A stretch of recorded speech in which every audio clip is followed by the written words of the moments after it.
Court TV is gearing up for 2 sentencing hearings in cases that we've been covering. But first, Karen Reed will return to court tomorrow for a hearing ahead of her killer or cover-up murder retrial. Now, earlier this month, the Massachusetts Supreme Court heard arguments from her attorneys asking for the top charges to be dismissed in the death of her Boston police officer boyfriend, John O'Keefe, on the basis of double jeopardy. Now, Reed is accused of backing her SUV into O'Keefe and then leaving him to die on a snowy road in 2022. Now, she claims she was framed in a widespread cover-up by local law enforcement. Tomorrow's hearing will address the Commonwealth's motion to obtain cell phone records from various people, including those belonging to Reed's father. Now, a judge granted a defense motion to unseal sidebar conferences from the first trial, but only for the lawyer's use, so the Commonwealth's new prosecutor could get up to speed. Judge Beverly Canone granted the prosecutor's request to have an independent expert reassemble and retest the black box and infotainment system in Karen Reed's Lexus. The Commonwealth said the retesting was needed because data was missing from the first round of analysis a defense expert conducted for the first trial. Now, Judge Canone is also considering a joint motion to push Reed's second trial date from January to April. The judge also scheduled evidentiary hearings, including hearing possible testimony for a dog bite expert for December 12th. Now to Nevada, where sentencing for the Judge Jumper attempted murder defendant Deobra Redden is happening tomorrow. Now, Redden was facing charges stemming from an incident where he leapt over the bench and attacked Judge Mary Kay Holthus as she was sentencing him for attempted battery charges earlier this year. But the Las Vegas trial ended abruptly when Redden changed his plea during the second day of trial back in September. Court TV anchor Ted Rowlands has a look back at this case.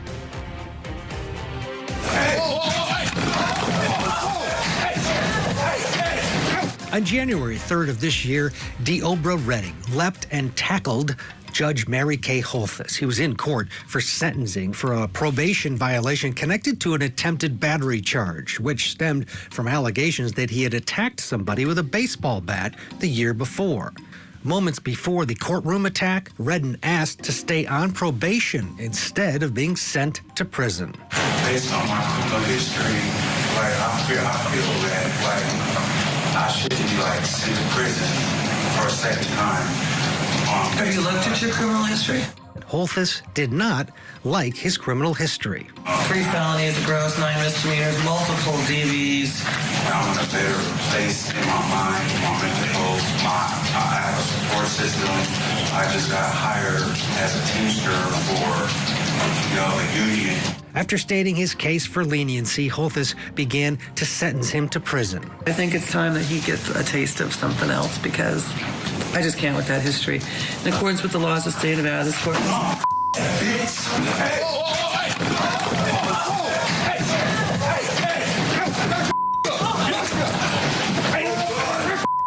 According to court documents, Redden punched Judge Holthus in the head and pulled her hair, and punched a corrections officer multiple times and spitting in another man's face. The court marshal, who ran to help Judge Holthus, tripped as he tried to detain Redden, dislocating his shoulder and cutting his forehead, requiring 25 stitches. This left Redden facing a slew of new charges, and as jury selection began in this new case, he ended up pleading guilty to all of them, except one, attempted murder.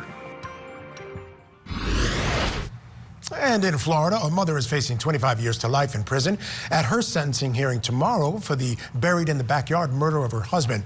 Laurie Shaver was convicted of second-degree murder in the fatal shooting of Michael Shaver.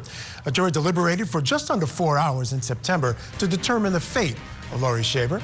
She was convicted of killing her husband and burying him below a concrete slab in the backyard of their home.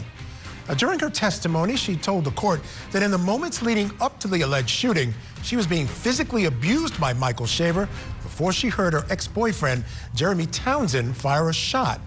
But before Shaver took the stand, Townsend testified and told the court that he didn't shoot anyone.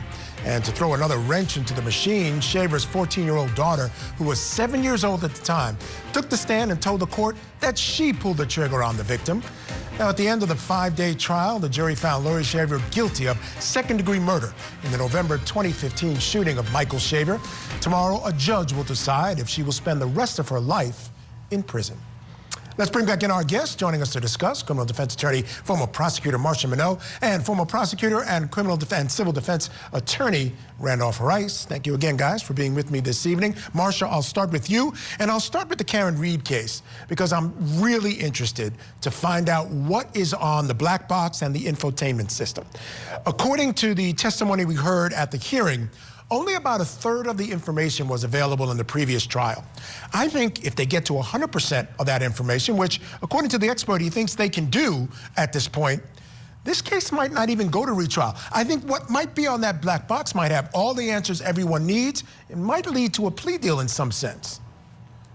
If it does, it would, because no defense counsel is going to take their client to trial in a case where there is substantial evidence to prove their client's guilt beyond a reasonable doubt. So if that black box comes back with some damning evidence to show that she actually did cause injury to the deceased in this case, I don't see her going to trial. I see it being resolved. Yeah, it's interesting, though, Randolph. I still contend, after all that's gone on regarding this trial, the cover-up, all this other business, or the claims of a cover-up, I'm not going to say there was one. Certainly there was a lot of evidence. There were a couple of definite officers who had some issues and have now found themselves either without a job or on suspension, that the state in this case might be very reticent to take some kind of plea deal. I think they have an ulterior motive. They want to find Karen Reed guilty, but they also might want to clear the name of their police department. Yeah, there's a lot of different factors in this case. They're sort of pulling in different ways and different angles. You've got obviously Karen Reed's position as to what she says happened or didn't happen that evening. But you've also got the state who's trying to protect maybe or clean up their image. So it's not really clear cut. I think tomorrow we're going to learn a little bit more. You're right, that black box is going to probably, it may help, it may hurt. Both the state and the defense, but we're going to learn a little bit more. This is obviously important because the state and the defense are cleaning up or maybe preparing for that trial to see what's really going to be introduced as evidence so that they have a better picture as to does she take a plea, does she not? So I'll be interested to see what happens tomorrow. Yeah, me as well. I'm also interested in this Deobra Redden case and his sentencing coming up tomorrow. Again, he pled to attempted murder. At the end of the day, I wasn't so sure that that was an attempted murder. And Marsha, I want to get you to speak to that. We've seen the video. It was awful. There's no doubt it was a serious aggravated assault, all these other things. But I'm not sure it rose to the attempted murder level. What do you make of it? I don't think it rose to that level either. I think this is an overkill and overcharged, but it's not uncommon when you have a case that becomes high profile, when you have the alleged victim being a judge in a high esteemed position.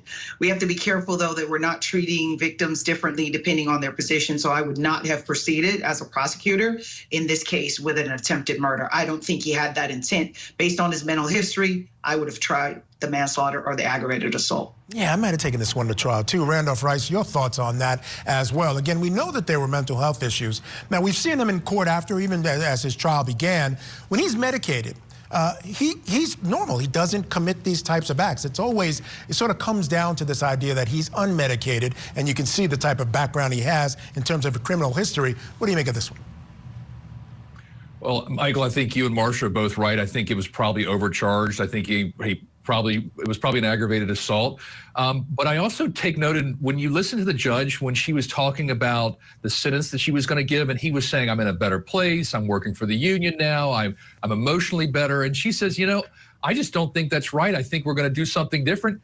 She got it right. She was clearly correct because his behavior was not different. He clearly acted out in court. You know, it's a shame, this whole situation. It's one of these ones, you're right, it made national headlines. It's all over social media because of the just crazy nature of his behavior in court. So, you know, I'll be interested to see how this keeps moving forward.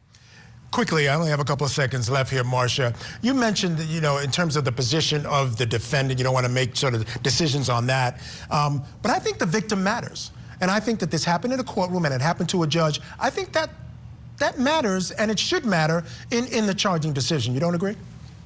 I don't agree. I think it should matter when it comes to training of your sheriffs. Your sheriffs are responsible for protection of the court. And if your sheriffs don't realize that a court is about to sentence someone, and there's always the propensity that that person can become violent, then the sheriff should be held accountable. Wow, okay, fair enough. All right.